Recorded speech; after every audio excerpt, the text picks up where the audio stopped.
The following is intended for mature audiences only. Discretion is advised.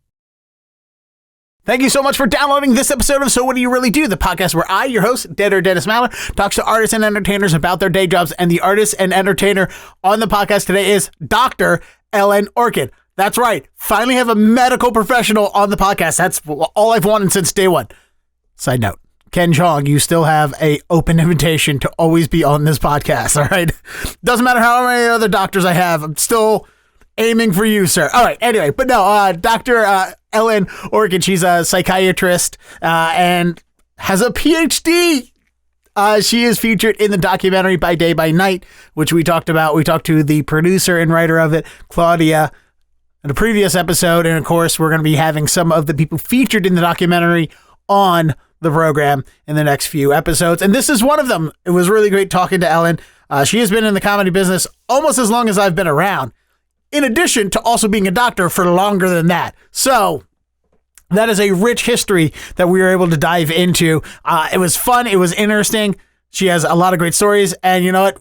We get into some heavy talk about some mental illness and mental health issues that are near and dear to my heart, or more accurately, more near and dear to my brain, because I suffer from a lot of them as well. So we do dive into that. So we will have a conversation about some of those issues. I will open up about some of my own, and I do go on quite a rant. If you enjoy my rants at times, this is the episode for you. So it was a good talk. She's been a comedian for a very long time as well. So she's had a rich history and a lot of interesting incidents and meetings that she talks about. So this is a really good, fun podcast to listen to, because this is what the podcast was supposed to be about: interesting day jobs and people who are entertaining some way, shape, or form by night. So please enjoy my conversation with psychiatrist and comedian Ellen Orchid. I was introduced to you as Ellen Orchid, and now, of course, doing research, and I got another email from you from a different account as Mousner. I'm like, who the hell is Ellen Mousner? So what's the first? Let's start with, as a man with a stage name, Deadair Dennis, like Deadair Dennis Maler. Like, Deadair is not my legal name. It's an ironic nickname given to me because I work in radio and I never shut up. So that's why I have that stage name, but Maler's still my real last name. Did you hide your last name being on stage so you don't have to worry about patients or coworkers finding your comedy? Yeah. So, and Ellen Orchid is my stage name, and Mousner is my legal last name. All right. So when you started in, I'm sorry to say your age, because some people get weird about it. I don't think anyone should get weird about age. In fact, I think we should be more open about age so people don't get weird about age. But you started stand-up comedy, in the 80s? When I was born, which was the best time to do stand-up, I guess. Like, that was the 80s, the late 70s and 80s comedy boom was a magical time for stand-up comedy. I remember watching stand-up comedy growing up. Right? I saw it everywhere. It was on TV. Every talk show had stand-up comedy. TV shows were being made by stand-up comedians. You had stand-up comedy everywhere. And then in the 90s, it all went away. So what got you? Let's start with stand-up comedy, and then we'll talk about your medical degree and stuff. Because what was it like being in New York, the mecca of stand-up comedy, when that comedy boom happened? Was it, I'm going to jump into this brand new thing that's going on? Was it, oh, this is a hip thing, let's do this? Or did you not even notice how big stand-up comedy was to the world at the time that you were doing it and starting out? Well, I got into it this way. I was looking for a hobby. I'd always loved comedy, grew up on comedy. My parents watched the Ed Sullivan Show religiously on Sunday night at 8. And by religiously, I mean we faced Mecca. But anyway, all those. Your TV was set towards the Wailing Wall. That's right. And we had to stand and daven, like prayers. But I mean, it was really, they loved comedy. They were funny people. I used to watch, we would sit down together. It was family time. It was happy time. And that got imprinted in here. Joan Rivers, Alan King, Toady Fields, Jackie Mason, Stiller and Mira, all those wonderful comedians. And I remember as a kid watching a show, Soupy Sales was hilarious, and he had a lot of shtick. I remember growing up with that. And then I went to an academic, phase where I did well in school, ended up college, applied to medical school, got into medical school. And at one point I realized that I needed a hobby that would take me off the campus, something fun and completely not stressful, although, we all know comedy has its adrenaline, but, and I found this comedy class advertised on the back of the old Village Voice that used to be available on every street corner in one of those metal boxes, and so I signed up for this course. It was taught by a lady named Lisa Carmel, and I loved it. I just loved it. And she said, well, the class is one thing, but you got to get out every night and start hanging out at clubs. So I started going to a place called Good Times on 3rd Avenue and East 33rd Street in the Murray Hill neighborhood. And then I went to Catch a Rising Star. And I remember the bar scene there was very crowded. And of course, the inner room, you had Jerry Seinfeld and Belzer and Adrian Tolsch was a comedian, married to Bill Sheff, who used to work for Letterman. But anyway, one night I was just standing there hanging out at the bar and Robin Williams came in. And I said, I'm a psychiatrist, but I want to do stand-up. And he said something like, of course you are. And he started improvising and he goes, my mother, my penis, my mother, my penis, my mother, my penis. Just right in this, just like, But, so you knew it was a magical, pivotal time in the world of comedy when you were in it. You're like, here's freaking Robin Williams. Like, okay. You brought up a couple interesting names, which I'm going to be honest with you. I hate having to ask this question. I want to live in a world where I don't have to ask, what's it like being a woman in comedy? Did you have female icons? But we have to, because I've had guests on the show or women who are comedians that were like, I never saw any women doing comedy growing up. I never saw a female comedian until I started doing comedy. That is a very real thing that a lot of comedians have told me, both on this podcast and off.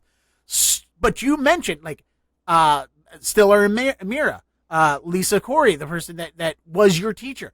So you had female icons of comedy growing up. Like, to me, I didn't see a difference. Like, to me, growing up, I wanted to grow up to be Lucille Ball. Like, I thought what I saw her doing on TV was no different than what I wanted to do in my life. It didn't matter that she was a woman or not. But that is not the case for a lot of people. I mean, I grew up really deep into comedy and knowing what was going on out there. Like, I got into fistfights in the schoolyard defending Joan Rivers. So, like, I knew they were out there. So, what, other than who else throughout your formulation of stand-up, Brett, do you remember a comedian, Brett Butler? Oh, yes, I remember Brett Butler. She had her own TV show. She had her own sitcom, yes. Grace Under Fire. She was yes, I remember that show very well. She was fantastic. She was starting to make a comeback because she was a reoccurring character on The Walking Dead for a little while, and I was really hoping that her career was going to blossom back up. And also Carol Leifer. This was I used to hang out. One of my hangouts, we call it networking. Hangouts. The old improv, the improvisation, which was on West 44th Street between 8th and 9th Avenue. It was, I think it was 358 West 44th. Anyway, the original... Somebody is Google searching that address right now. Yeah, that's the original improv founded by Bud Friedman, and his wife was Silver Saunders Friedman, and they'd gotten divorced, and now she got the club, and she was presiding over there. And Carol Leifer was one of the strongest acts, brilliant female comic. I was told that she used to date Jerry Seinfeld and that she was the model for Elaine Bennis in Seinfeld. Yep. And she is one of the first real stars, and she writes for, award shows. You'll see her name in the credits for the Oscars and all these things. She's a brilliant comedy writer and performer. It was also Carol Siskind, who's still performing, and Wendy Liebman, and Kathy Ladman, and Margaret Smith, and Joy Behar, who's on The View and has had a wonderful career on The View for so many years, was performing there on Wednesday nights, and I used to hang out with her. She used to be a school teacher in Brooklyn, near where I grew up. And well, talking about Joy Behar, because I'm watching some of your clips. I'm going over your history in comedy, and you were on The View. Yes. Now, again, not going to be calling out age. I saw the video. I looked down. It said posted 2 years ago. I'm like, this was not 2022. No. Like, one of the judges on it was Jeff Ross, and he still had hair. So it was definitely a long time ago when you were on The View, which I can't even, like, I can't even think of how long The View has been on the air. Like, I know it feels like it's always been on, but then when you think about how long ago, it's like, it couldn't have been that long ago. But then you think about, like, I've almost always known The View has been around. Yes, over 25 years. A few years ago, they had their 25th anniversary, so I don't know what the anniversary is. That blows my mind that it was a 90s show. But then I got to think about, like, I was in middle school, high school when Rosie O'Donnell had her daytime talk show, and that was, The View was because of Rosie, unofficially because of Rosie's talk show. Like, Rosie was doing so well, so the other was like, hey, let's do a entire talk show of women. You are a young man. Yeah, 42. Like, I was born in 81, just about when you were, hey, I need a hobby. When you were in college going, I need a hobby, I was going, I could be changing your diapers at that point. But, yeah, I was born in 1881. But well, so that on that with The View, how did The View come along? For you? Was it one of those they put out a casting call and you got it? Was Joy like, hey, Ellen, we're doing this thing? Like, was there some friendship helping you get into that spot? Was there? It's a popular topic among women in just industries of sending the elevator back down, breaking through the glass ceiling, helping your friends get up. If you get to the top of the level, help your friends get up there. She didn't get me on the show. The truth is they announced that they were having a segment called Hilarious Doctors. And yes. I sent it a tape and I got a call and I was thrilled to get on the show. And you deserve your spot. By the way, I don't want to point out, like, I was like, oh, did you get on there because you had a friend? No, you're a funny comedian. You earned your spot. But, I mean, I've done that where, like, I worked in music radio for many years, and every time one of the radio stations I worked for did a band contest, I emailed every band. I was like, apply to this contest, you guys. Make sure you know about this. This will help your career. So, no, that's great. Like, so was The View your first TV performance? I'd been on a few other things. A few years back, there was a show called America's Funniest People. It was on Sunday night. It was a Vin DiBona production. And they had it was one of those, clips that people send in funny clips. Yeah. And it's just a series of clips. And I did this thing, an impression of a TV set where I take a red vest, turn around, and then I come back and my hands are it's framing my face like a television set. And they liked it and they used it in the opening credits. So that was a bit of luck. Sometimes you just get lucky. I was on a show. Oprah had a segment. Oprah no longer on the air, but she had a segment, Oprah's Funniest Viewers. And I sent in a thing and they aired it. So I was also on a show called PM Magazine, which goes back to like 1987, 88, maybe. Gary Hart. Is that? I hope I'm right. Rita Moreno was the guest. And I was on as the psychiatrist by day, comic by night. And Rita Moreno, we were doing the panel. Rita Moreno, she said, gee, she said, I've been in therapy, speaking about herself, and I'd be very uncomfortable if I heard that my psychiatrist was going out on stage. And then she laid down and she put her head in my lap, which was thrilling. I'm thinking is Rita Moreno's head is in my lap and her beautiful big hair. And, she was just saying, and then she was sort of, she was improvising with her head in my lap, saying, as though she were in an analytics session, going like, "Doctor, are you getting up on stage making fun of me?" So she sort of was becoming part of the interview, but it was thrilling. It was thrilling. Excellent. So you have a good experience with TV. You grew up watching TV. One of the things I'm always curious about is because, again, someone who grew up in entertainment, someone who grew up watching TV all the time, and also being involved in the entertainment industry, as an act, like I always knew that TV was made by people. I always knew that there are jobs, actors are jobs, comedians get paid. Like this is a entertainment industry. This isn't, magic being made in front of you.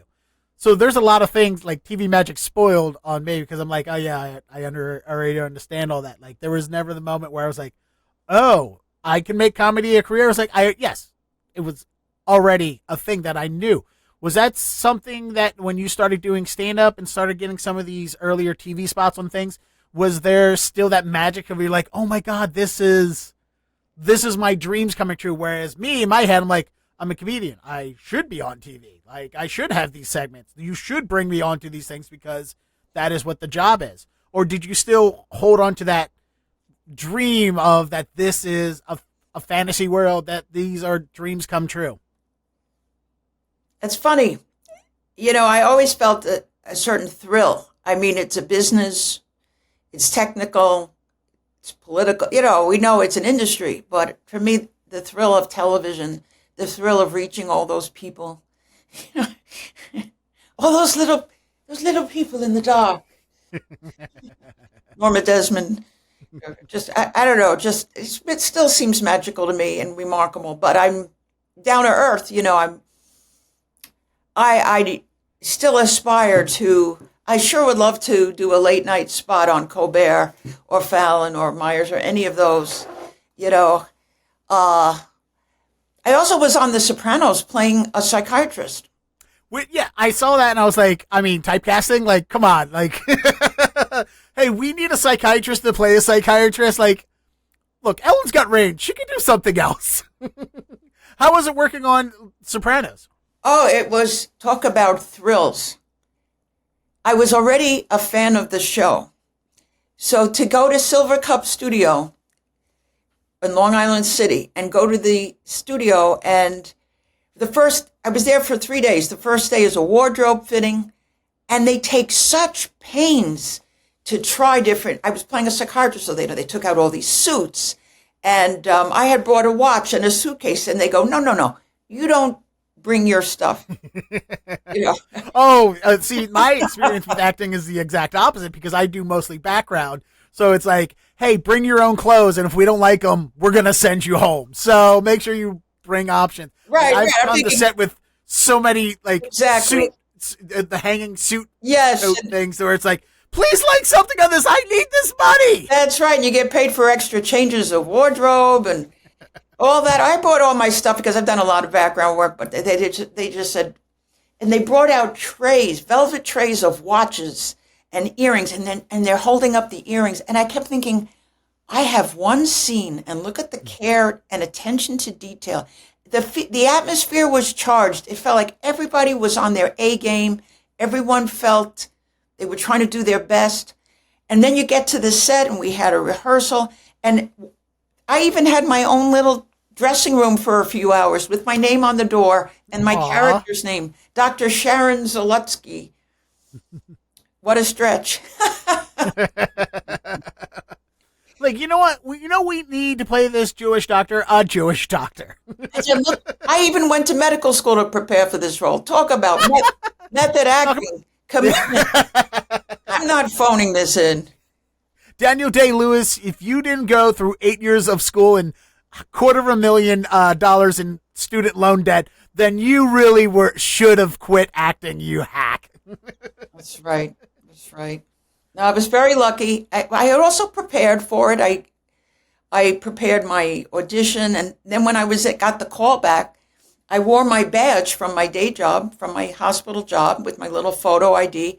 And David Chase, who's the genius creator of the series, and the other writers, he said to me, "What's that badge?" I said, "Well, I'm a psychiatrist in real life, but I'd rather play one on TV." And that got a chuckle, so I thought, because otherwise there would not have been a moment to mention that. And I thought, let me mention that, for goodness sakes. New York being it's a very competitive place, and there were a lot of other people auditioning, but I was thrilled to get the part. And then we have the shoot, and I'm doing the scene with Dominic Chianese, who plays Uncle Junior. And the scene is I'm playing a court-appointed psychiatrist who's interviewing him to see if he's mentally fit to stand trial, because he's claiming to be ubats, like Jimmy the Chin. Do you remember? I don't know. There was a Jimmy the Chin Gigante who would wander around the village in a bathrobe because he wanted to convince people he had dementia and therefore could not stand trial. That was loosely based on that. But anyway, the episode was called Whoever Did This, episode number 48 from the 4th season. And you can get that clip on YouTube if you just type in Ellen Orchid, The Sopranos, or you'll see my scene interviewing Uncle Junior. And I was doing what they call a mental status exam. And I go, I'm going to say 3 words, and I want you to repeat them. Boat, flag, shirt. And he's pretending to be confused. So he's going, boat, flag, shirt. Boat, flag. I want to go to the bathroom. So he's trying to... Anyway, it was thrilling, and we did 26 takes of that scene, that interview, and it's all of one. Why? It's a lot of fun. I know. I'm just telling you the level, the standards. The first 22 were word for word, and then they said you want to improvise a little bit, so they gave us a little room to play. We tried some of that, and. Did you find it, as the expert in the room, did you find it hard to not go, a real psychiatrist wouldn't say this? Or actually, did you have to stop yourself from those moments? Because I can't stop myself from doing a actually. That's probably why I get myself in a lot of trouble. To be honest, I was so thrilled to be there and so eager to please that I would have, it would have taken something really outrageous for me to say anything. So I was very happy to be there and happy to do it. And the way they edited it, it's very exciting. You see the reaction of Tony's sister. She's like rolling her eyes when she realizes what Junior's doing. She's going like, it's great fun. And just a wonderful, thrilling experience. Those sets are so elaborate. Like, they had a restaurant set there, and when you walk on the soundstage, you see these huge rooms. The detail, the money and the detail and the appointments, the decor is just so elaborate. It's chandeliers and table settings and everything about it. The scene that I did was in Uncle Junior's kitchen, and look at the wallpaper and the tchotchkes it really looks like an Italian kitchen in New Jersey, lived in, real, the authentic. And between every take, someone would come over and act busy, like they're doing their job, tweaking my hair and doing checkups. Right. It was almost as if everyone was really concerned that they be doing their job, and you felt that stakes were high and we wanted it to be just right. Excellent. So let's start talking about your foray. Well, before we get into the foray, was the magic of entertainment wasted on you because you grew up in an entertainment family? Like, wasn't your grandfather a musical composer? Did you grow up in a family of entertainers? Are you just another person following in the line of the family legacy, the family business is to be entertaining? Yes. My grandfather was Jacob Weinberg, who was a Russian immigrant to this country, and he had studied at the Moscow Conservatory from 1901 to 1906 and got a PhD in music. He had also gone to law school because his parents didn't think music had a future financially, and he needed to be, right? He did complete law school, but he didn't want to be a lawyer, and he followed his dream of performing classical piano and composing. And he's composed over 137 works that are registered with ASCAP now, classical works, concertos, sonatas, quartets, quintets, and some of the music is still being performed. And if you go on YouTube again and put in Jacob Weinberg, Weinberg, Jacob Jacob, you'll see some of his compositions. The music is beautiful. He has one thing, sonata for 2 pianos. He wrote a piece for 2 pianos. And a piano alone can be quite beautiful, but you have 2. The combination, beautiful works. He was an entertainer in the sense he played Carnegie Hall. He played the 92nd Street Y, Town Hall, what's now City Center, a lot of the institutions around the city of Manhattan. And he taught at Hunter College in the music department. He passed away in 1956. Was it 56 or 57? And my father, who was also a pianist and not a concert level pianist, but a very capable pianist who taught piano and performed with several bands and orchestras professionally. He also played accordion. He also played the organ, which has, several keyboards and stops and all kinds of gadgets. And he made his living that way. So the family line of performing has been following through all the way down to you even as well. Yes. Excellent. And so were you encouraged when you started doing stand-up? Were you encouraged by your parents who were like, hey, look, if granddad could make a living as a performer and dad makes a living as a performer, yeah, you can go out and make a living as a performer too. Were your parents supportive? My parents were concerned that this was a mistake, that if it got out that I was doing this, I would lose credibility as a professional. And my mother was worried, and I felt bad for her. She would say, like, what if one of your patients walks in and sees you on stage? And I'm thinking, I hope they'll laugh. And sometimes people over the years have Googled my name and seen comedy clips. And I've had patients come in and say, oh, I heard you do comedy. I've got a great joke for you. the dreaded response of, oh, you do comedy? Here, let me tell you comedy. Oh. Right. So nobody ever said, I don't trust you, or I don't think you're going to be a good doctor. Because I am a good doctor, and I worked very hard. And, but if colleagues found out, once in a while, a colleague would say, come over here. Didn't I see you on YouTube doing this joke and that? I said, yeah, I do this, but I don't really, talk about it at work. And people were intrigued, and sometimes they felt it was nice. It's like they said, you're following your dreams. Good for you. You're doing something fun. You're funny. You're talented. So it never really did. I don't perceive it as something that did me harm, but it is something I'm concerned about. And I don't make fun of any of patients in my act. I don't make fun of mental illness. God knows, nothing like that. So people that know me have accepted me.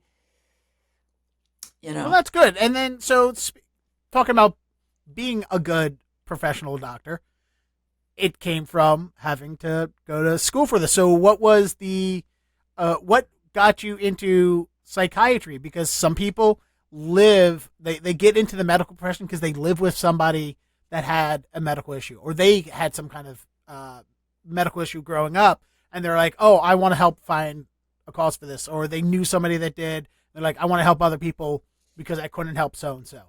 Or some people just get pushed into that medical field because like, oh, we got to be a doctor. You got to grow up to be a doctor. So like, all right, I'll go to med school and become a psychiatrist. What led young Ellen into the medical professional field? Well, I always liked science. And I won the New York City Science Fair for the borough of Brooklyn in 1968. I had a really cool project, and it actually won for the borough of Brooklyn. What was the project? It was called Are a Mouse's Whiskers, whiskers, related to its sense of direction? Huh. And it turns out that animals with whiskers, like mice, cats, the whiskers are connected to a part of the brain called the superior colliculus, which is connected to the eyes. And it's a long story short. In the dark, a lot of these animals are nocturnal and they need to see in the dark, but because there's no light, they feel their way with the whiskers, which are technically called vibrissae, Vibrissae, or something like that.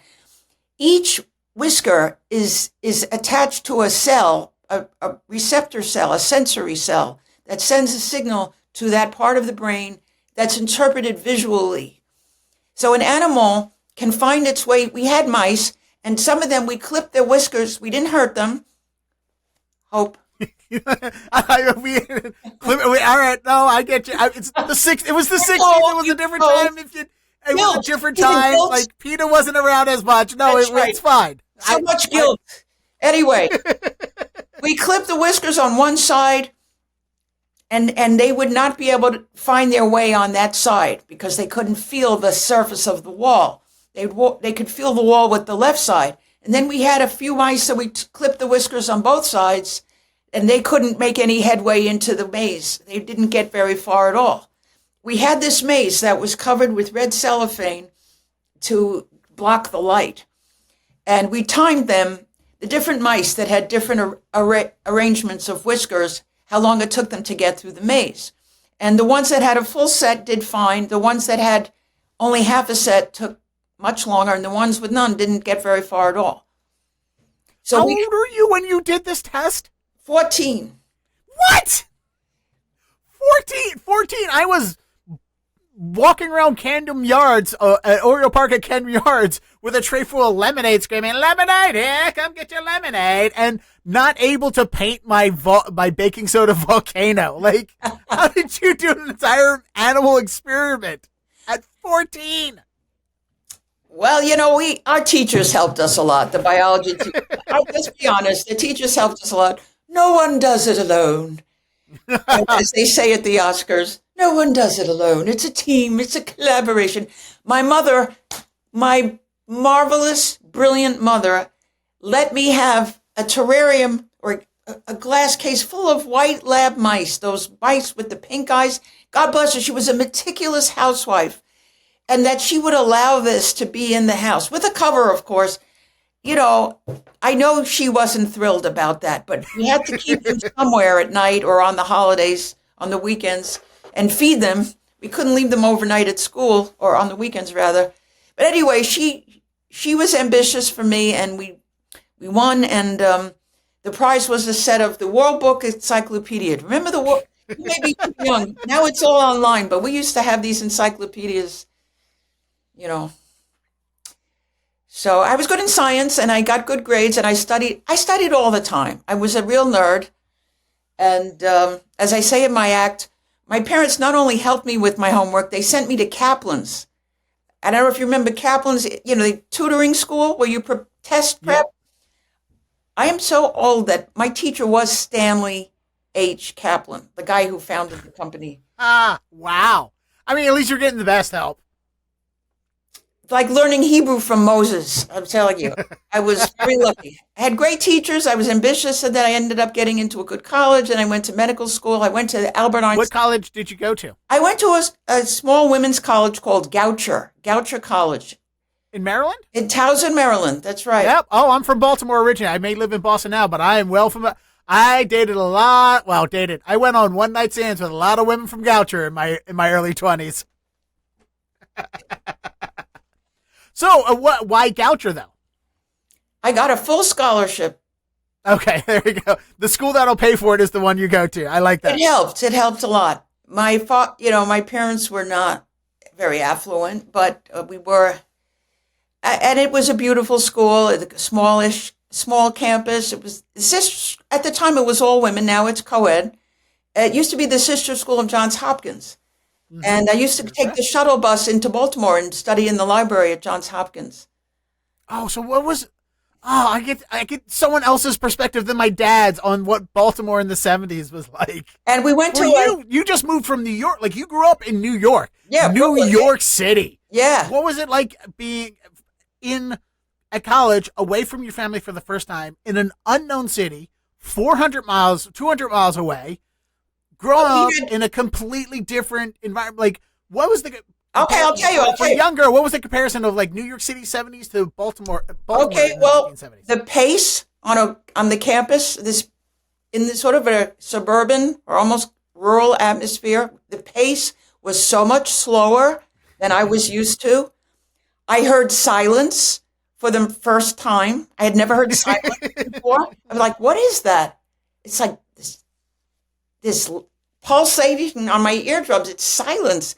We grew up next to the F train at McDonald Avenue, and after a while, you're so used to the subway, L, you know, it becomes part of the background noise. I saw moonlight for the first time in my life. In my life, I saw moonlight, and I thought, "Wow, how come? Where are the streetlights? There's no streetlights. Why is it so bright? I even have a shadow. Damn, it's the moon." You know, really, going from the city to the country, we made fresh air. Who knew? I mean, nowadays, Towson is still suburban, but it's a lot more busier than it was in the 1970s. 1970s, it was wide open space in Towson. Same thing if you go the farther north you go past Baltimore, the more open and rural it gets. And even though now they're full on bustling communities and whatnot. But yeah, in the 1970s, Towson area was Yes. at night. Yes. Yeah. Now you can't. Now you won't hear crickets in Towson, but Only during my act. Ha ha ha. No, never. I kid. so that was a pretty big change going from there to you. What going into Baltimore City proper though, was that more familiar to you because it was, you know, taller buildings, closer streets, more hustle and bustle? Was that more comfortable for you when Yes, it was. as you go down? And I liked Baltimore. We used to go to a place called O'Bricky's where they had the soft shell crabs that you'd break with a hammer. Yep, Delicious. they're still around. They've expanded. They're in the airport now. Oh, But they have that. really? But their crabs are lemon pepper crabs, and it's not Old Bay seasoning, so it's not traditional crabs, but it's close enough. And the harbor front was beautiful. Oh, you were there pre the renovation of the early 80s. Yeah. Oh, that was a completely different area too. Oh, see, I only know it. Again, born in 81, I only know the harbor of when it is now. Back before, Right. They I don't know anything of the harbor area being just warehouses and. Yeah, they had the harbor. It was, you know, being completed and polished up. It was relatively new, if memory serves, but it was beautiful. And there's an aquarium there, and wonderful theater, and a lot to do. And going to Hopkins, you could go to Hopkins and hear lectures. I remember going there to hear Jane Fonda speak, and very, you know, the feminist movement. She was always speaking and lecturing, and very impressive. Very So did you, growing up as someone who is in the sciences and in the medical field as a woman, felt that you were not welcomed among some of your other cohorts? Not really. Okay, that's I good. felt I never had anybody block my path. If I was willing to work hard, I felt that things worked out for me. When I applied to medical school, in the application there was another program advertised. It was called the Medical Scientist Training Program, which would take 6 years, but you would get your MD and a PhD, and it was funded by the federal government, and it was completely tuition free, and you would get both degrees. So I applied for that, and they picked 7 people out of 700 applicants. And of those 7, 2 were women, and I was one of them. And I did it. I got both degrees. It took me 7 years, not 6, but at least I finished. There's a lot of 7s in that story. 700 out of 700 people, 7 were picked, and one of them worked for 7 years to get her degree. But you know, I'll tell you. 7's your lucky number. Yes, I think so. When you go to medical school, if you do your homework, if you memorize and you pass your tests and perform and show up, you will get through it. You know, if you're respectful and you show up, take all your tests, you will get through it. It's mostly a lot of memorizing and delivering the information on exams, and then you do your clinical work. But to get a PhD, you have to do research, and there's really no guarantee that you're going to have anything that works out. Your experiments may not work. You may have nothing to report. So it only mentioned that in the sense that in many ways that was the harder degree to get. It took longer. Well, anyway, seeing as PhDs run in your family, why did you decide on psychology? You're going to medical school. Why did you decide to take the psychological path? Yeah. Well, in medical school, you get exposed. The first 2 years are called the basic sciences, and it's all classroom work. You don't touch patients, you don't meet patients until the last 2 years. But you get exposed to all the different specialties. Internal medicine, that's all your bread and butter conditions, hypertension, diabetes, everything. Surgery, OBGYN, pediatrics, radiology, psychiatry. You have, coursework. And I found the psychiatry stuff the most fun and interesting to read. The descriptions of the cases and the descriptions of the conditions. I really knew very little about schizophrenia or bipolar. It didn't touch my family or my neighbors or, in our personal life. My awareness of mental illness, anxiety, sure, depression, sure, touches everybody's lives. My family, we had that, relatives, neighbors, common, but these more unusual disturbances I had never really encountered. I wish they would teach more of this basic stuff in the public schools so that people are more familiar with it. But anyway, I found it very interesting. And the medications that they use to treat these, the neurotransmitters, the dopamine and serotonin, things that used to be understood in a very analytic way were now being interpreted in terms of brain chemistry. And the field is always growing. I just found the whole field fascinating, and I loved doing the reading. The other stuff like dermatology, pediatrics, it was a little drier for me. And also for someone in the field of psychiatry, this is the late 70s. A lot of these discoveries were pretty new discoveries at the time. Like, we kind of just forget, like, we're still creating new understandings about the human brain, why certain things happen. And like, we're learning, we still don't know if alcoholism is caused by a gene or is it caused because of trauma and stuff like that. Like, we're still within a couple years of discovering some of these things. So in the mid to late 70s, when you were going to school and learning these things, I can't imagine that, I have to imagine that it was kind of exciting just discovering a whole new field of medicine. It's very exciting, very exciting. But things constantly evolve. Some of the medications that were commonly used when I was beginning my training, not used anymore because of, experience in the world. They found side effects and negative things happening. It's a constantly growing field. What are some of the biggest differences between psychology, the understanding of psychology in the late 70s, early 80s to now in 2024? Well, there's been a lot of research done on the brain, the plasticity of the brain. The brain has turned out to be more changeable than we used to think in terms of the plasticity, like new things, offshoots can grow. It's just constantly changing. There are PET scans and, first there were only CAT scans, then there's MRIs, then there's PET scans, and there's SPECT scans and nuclear medicine. There are new tools to study these things. Medications have been introduced that are more effective and with fewer side effects than the old ones. And a lot of things we used that were our standard of care no longer being used because of things that have emerged. There's new therapies. For example, not so new, but dialectical behavioral therapy, or DBT, is very popular now, and a lot of people take advantage. We didn't have that in the 70s. Yeah. We were just beginning to have what's called cognitive behavioral therapy, where you would look at your thought processes. Are you doing black or white thinking, or are you overgeneralizing? And you start to, mindfulness is another thing that people are using much more commonly as a tool. Um,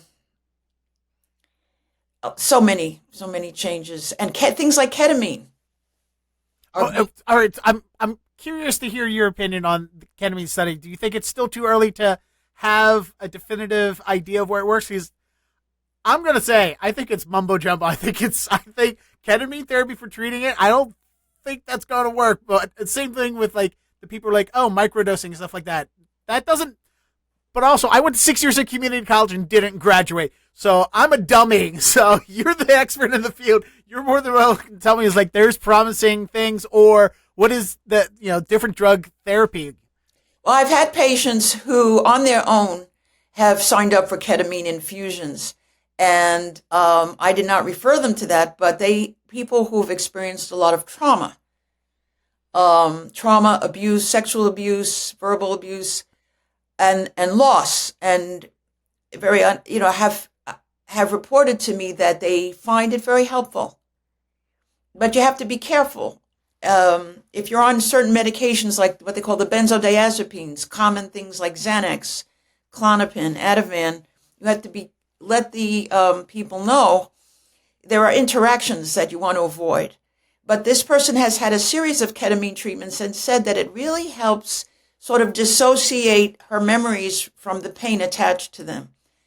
And people are using, these hallucinogenic mushrooms. I don't know. I'm curious and fascinated, and also a little wary because we used to be taught never be the first person to use something new.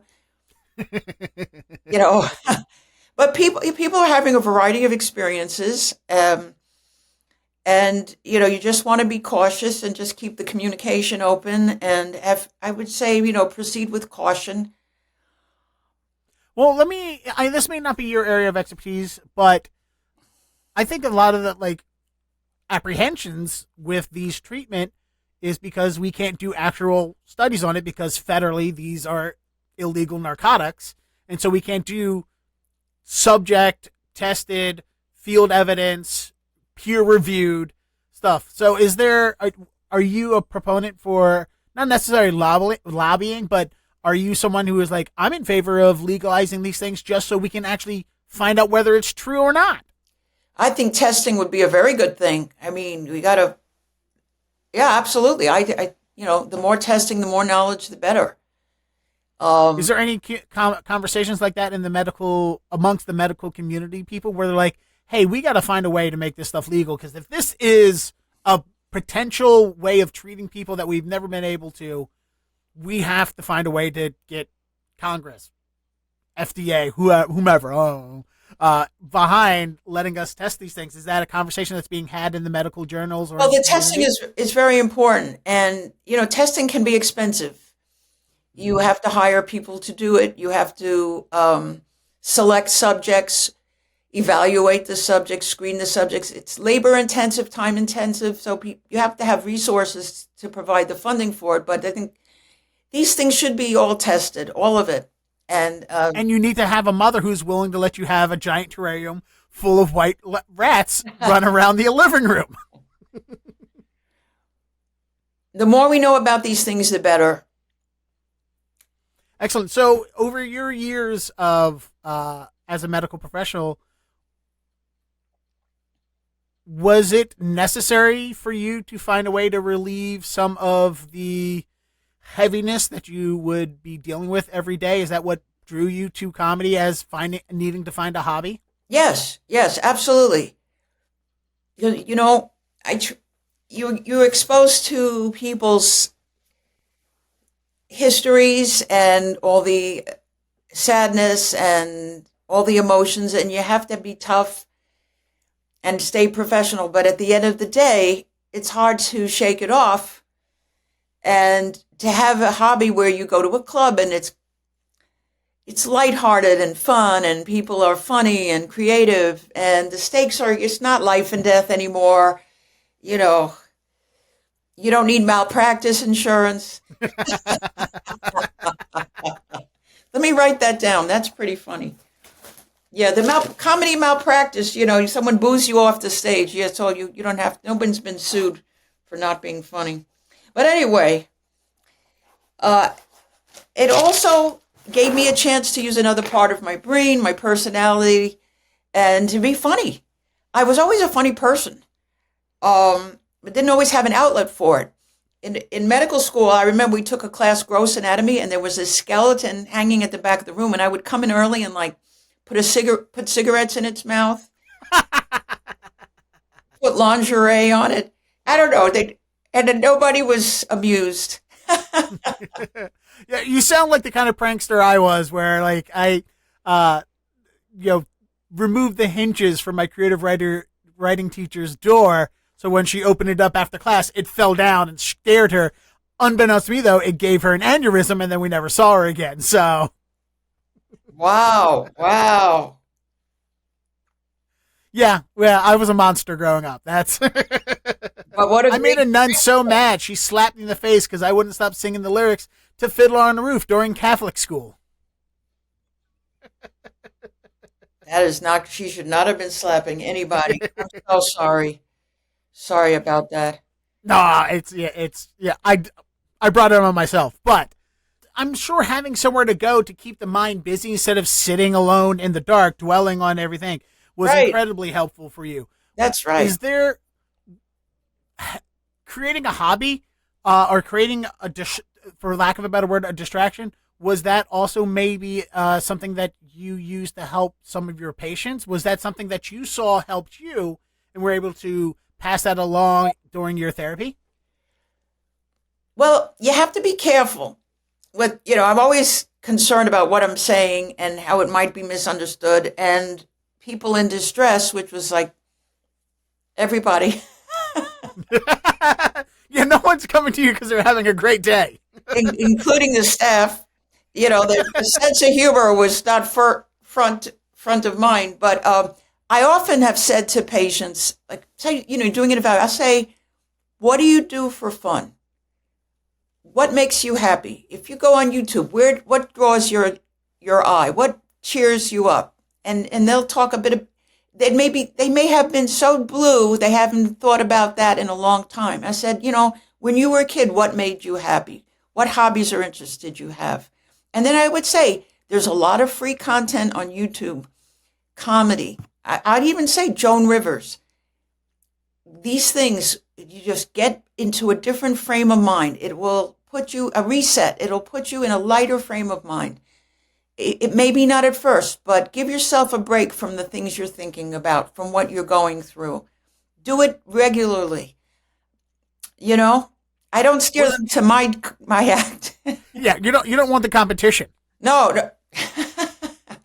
No, but I just say, laughter is very important. It's a great coping mechanism.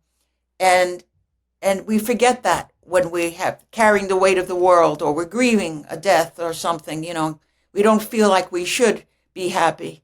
But I say, now's the time to heal and take very good care of yourself. And humor is a wonderful way to take care of yourself. And then I say, in this stage, it seems like there's a lot more people who are in need of therapy, more than probably when I was younger, it seemed.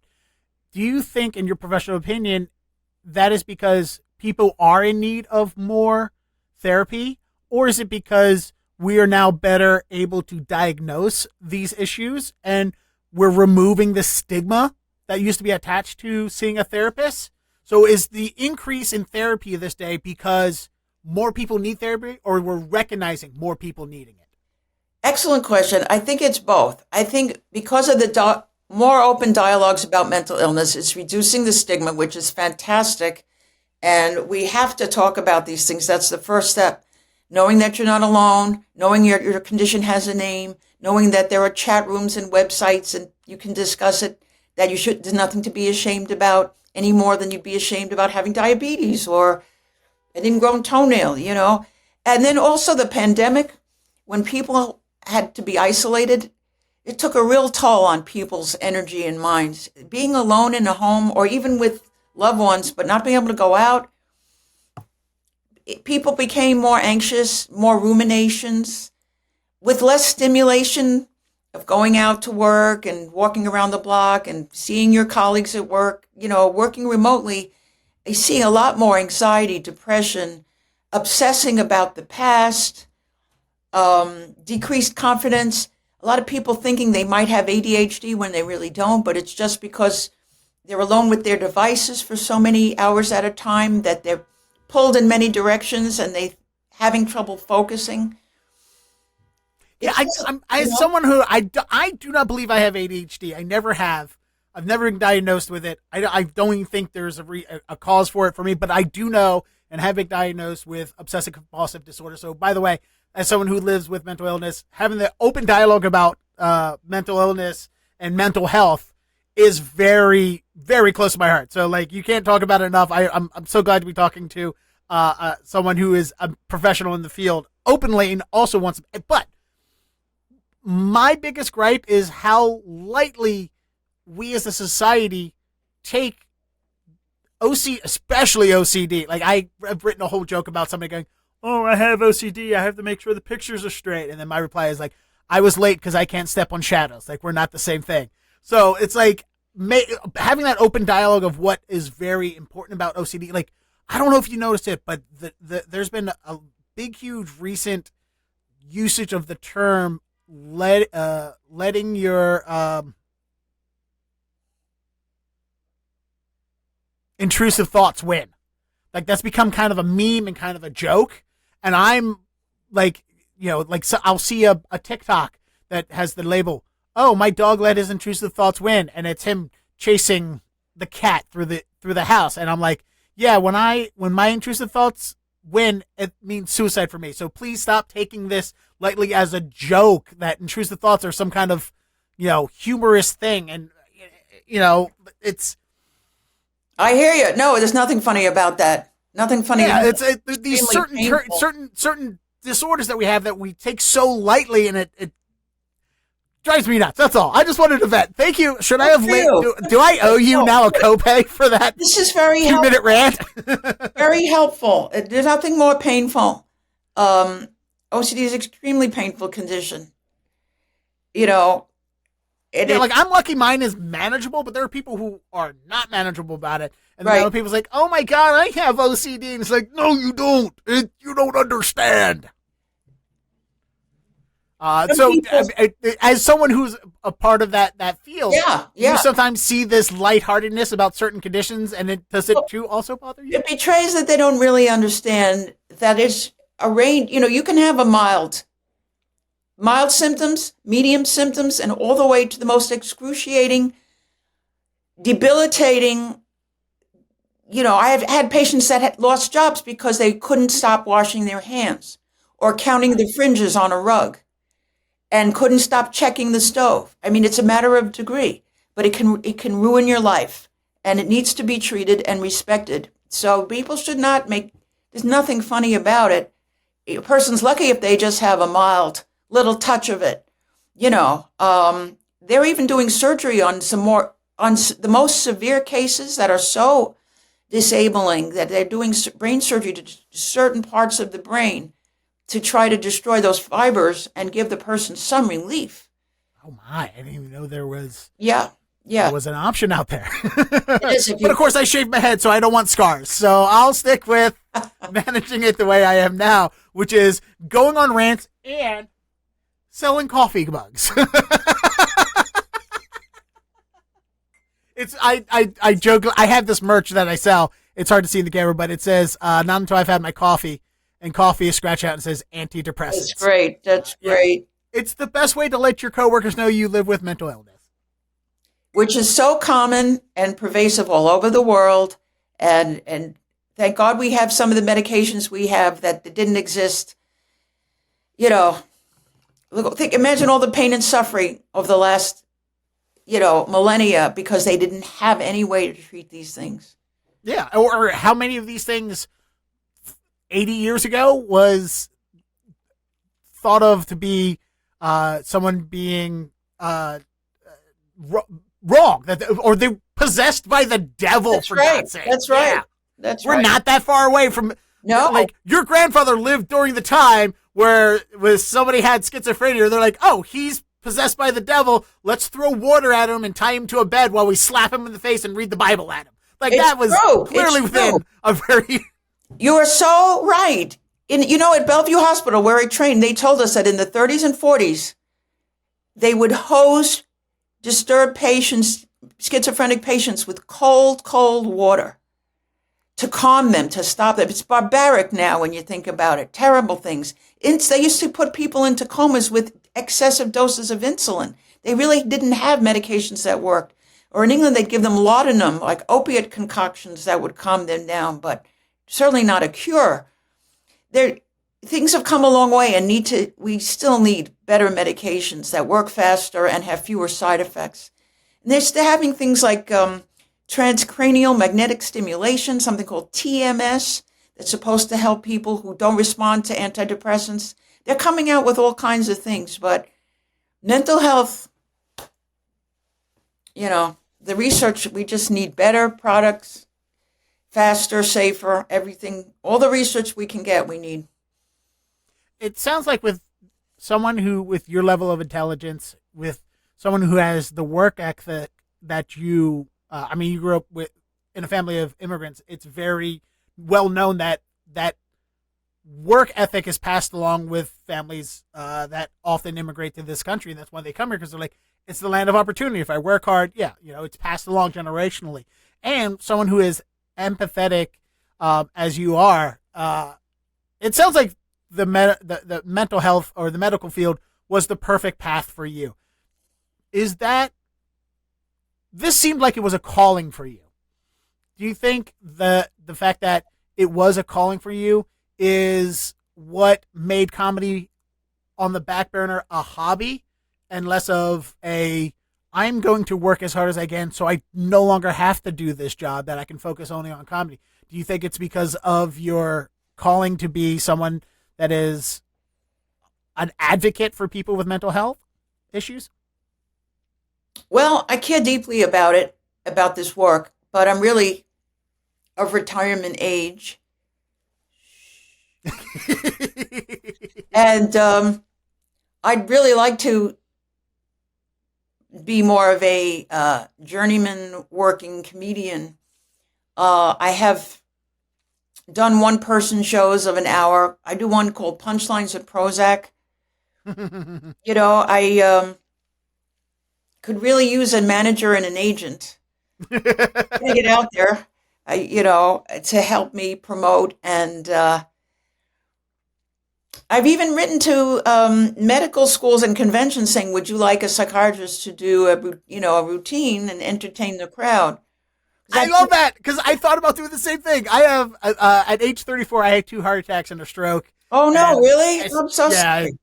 It's all right. It's my family genetics of we're not supposed to live. But and also I talk openly about mental health on stage. I've been toying with creating a one-man show where I talk about all of my medical issues and how they counteract. And of course, talking about, you have to talk about how the healthcare insurance, how that's all affected. And I haven't really put a whole one-man show together. There's little bits that I do in my act here and there, but it's honestly majority of my comedy is a HIPAA violation. So I'm on the same page of like, hey, medical professionals would love these very obscure jokes about metoprolol medication. But if you're talking about yourself, you're not violating anyone else's privacy, right? Oh, no. Me telling my own, the joke is that I would call it HIPAA violation because I'm talking so much about my own medical issues. Yeah. That would be the joking title. Okay, that's funny. As long as you don't mention the actual doctors. No, I don't want to talk about other people's. Honestly, my comedy is about my favorite subject, me. That's a great subject. You are very well versed. You are qualified, eminently qualified to discuss that. I am a historical expert in Deadair Dennisisms. It's beautiful. So you are actively now. You said you were at retirement age. Have you retired yet, or are you in the process of soon? I am very. I had a private practice. It's very small, and I must be good because people are getting well and not coming back. That's a good marker of success. They're cured. I'm really.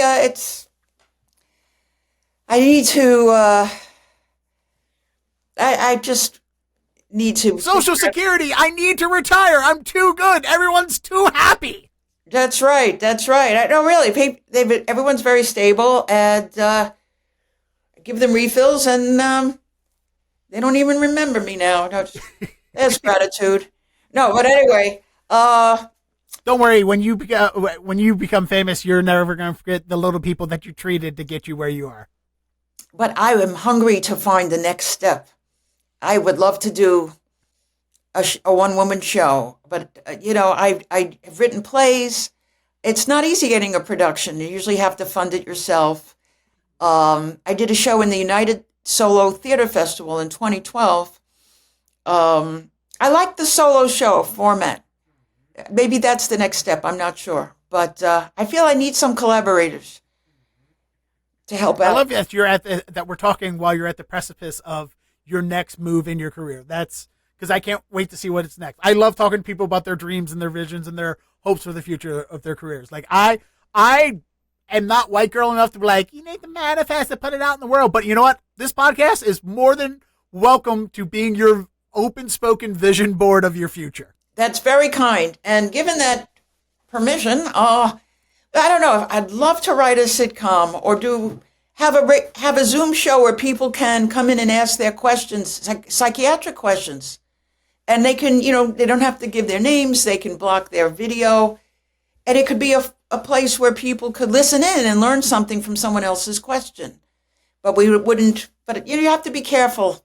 You have to be careful with that. Anyway, but there might be a way to do that. A mental health show that's entertaining and informative. And we would have disclaimers like this. We'll give you the best information we have, but this is not a substitute for your own care. And if you're suicidal, go to the nearest emergency room. As someone who works in the medical field, do you watch like reality TV medical shows like Celebrity Therapy with Dr. Drew or Loveline, or are you capable of watching any of those shows? I don't. I grew up on Loveline and I love Dr. Drew Pinsky. Me too. I enjoyed them too. I thought Dr. Drew was great. Yeah, I mean, he's in a little bit of a particular place because of COVID and people misunderstanding what his ideas of COVID was. But, and then Adam Carolla's, his mouth is getting him in all the trouble that he loves to handle. But is there any of them out there that you watch and you're like, oh, I can't, this is all wrong, this is all theater? Or is there any that you're like, this is bad for the industry?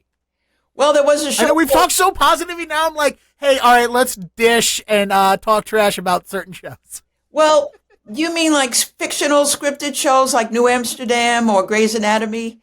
Sure, if those too good looking. Look, I vented. Please vent. They're all too vetch. Come on. No, they're all too good looking. Nobody's that good looking at 3 a.m. when you're on call. The lighting is too good. You ever been in an ER? It's the worst lighting, the fluorescent lighting. Everybody looks like a zombie. All these people, they're beautifully coiffed and made up, and they're slim and trim and have beautiful toned yoga bodies. I mean, come on. Ellen Pompeo? Really? Anyway. None of them have the kind of body that says, I've been eating all my nutrition from a vending machine for 6 days straight. Awesome. So what was your experience with the documentary By Day, By Night? We just recently had your producer and writer Claudia, of the documentary, Claudia, on the podcast. And that's why we were able to connect with you, was through Claudia. Yes. So what was your experience with that? Have you someone seen who changed your name? We talked earlier that you wanted to hide away from your patients with your name. Now there's a documentary that shows your face and puts your name out there. Have you seen it yet? I hope you get a chance to see it sometime. Yes, I got to see a screener of it. Yeah. So it was a wonderful experience.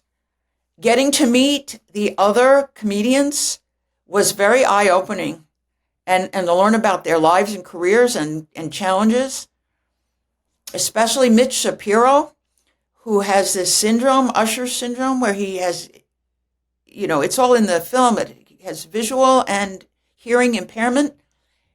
Or Bernie, the missionary lady, missioner. Mm-hmm. And it's just, people have done what I did. And I was very happy to meet them through this film. Like, found stand-up as a lifeline. And that's not overstating it. A way I think without stand-up, I'm not sure I would have been able to stay working as a psychiatrist, because you need something. I needed something, that was uplifting and fun and a chance to be myself and reveal some parts of myself in a way that you can't in the job. Nobody, being a doctor, you really learn to wear a professional mask. It's almost like an acting job, and you have to be professional. Everything you say, there's so much scrutiny. Everything you write, you can't be a goofball. You can't be a cut up. But I needed a place where I could be silly and foolish and take a pratfall and be ridiculous and lose my dignity. And that's been a lot of fun, because we are all we have different sides. But anyway, getting back to the documentary, Claudia gave us each so much time on screen to talk about ourselves and even illustrate our lives. She did what I'd call a deep dive into the 5 subjects. The fellow that's the court officer, he has an autistic son. He brings his son to all his performances. So he has created something apart from his 9-to-5 job that's beautiful, that includes his family and gives him, he's so funny. His material's great. I mean, it was a pleasure meeting all these people and an honor to be part of this. And Claudia is she's a dynamo. She's an extraordinary person, a loving, creative, and brilliant person, one of the most amazing people I've ever met. Excellent. And where can people find the comedy of Ellen Orchid? YouTube. Just type in Ellen Orchid. I have a lot of clips up there. And I have a website, ellenorchid.com.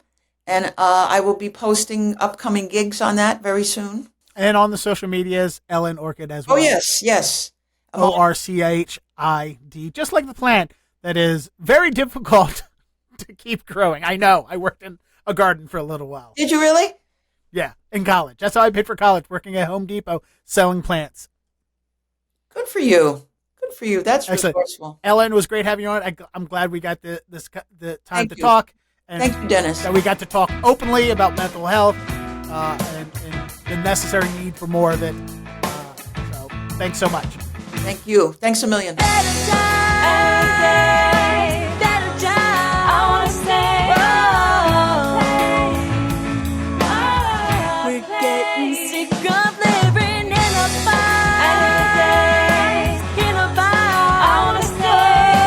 Poke some holes in the tide.